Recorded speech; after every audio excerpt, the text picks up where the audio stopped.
कारण की पुष्कळ दिवसापासून हा विषय चालू होता. आमचं त्यांचं या विषयाला घेऊन एक विषय सुरू होता. त्यांनी काहीतरी 31 ते 34 जागेंवर स्वतःचे उमेदवार उभे केले होते भाजपच्या विरोधात. आणखी आम्ही त्यांच्याकरता 6 जागा सोडल्या होत्या.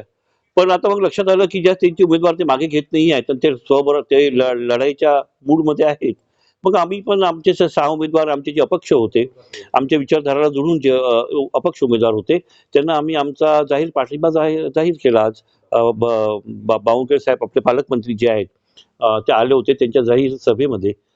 त्यांना आपण डिक्लेअर केलं आपला सपोर्ट भारतीय जनता पक्षाचा. याला उशीर होत वाटत नाही? उशीर थोडा झाला असेल, पण आमचा उद्देश चांगला होता. आम्हाला युती टिकवायची होती.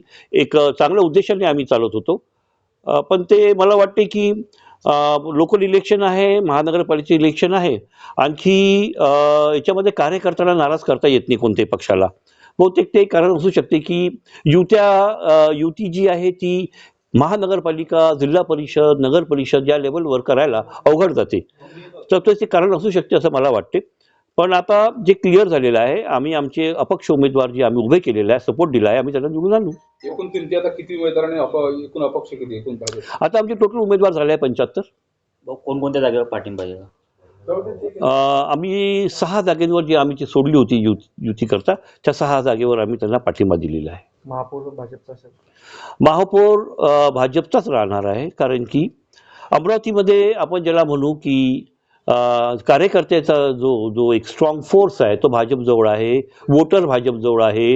मला तर आश्चर्य वाटते की ज्या वेळेस बाकीच्या सगळ्या पार्टींना उमेदवार भेटत नव्हते, तर भाजपनी ज्यांना उमेदवारी नाही दिली त्यांनाच उमेदवारी दिली. आश्चर्य करण्यासारखी गोष्ट आहे की त्यांच्या उमेदवारी नव्हते, त्यांना आमचेच उमेदवार घ्यायला लागले. पण त्यांच्या एक लक्षात आलं नाही की भारतीय जनता पक्षाचा उमेदवार समजा तुम्ही घेतला, पण त्याच्याकडून भाजपचा टॅग निघून गेल्यानंतर त्याची व्हॅल्यू एक अपक्ष कॅन्डिडेटसारखी होते.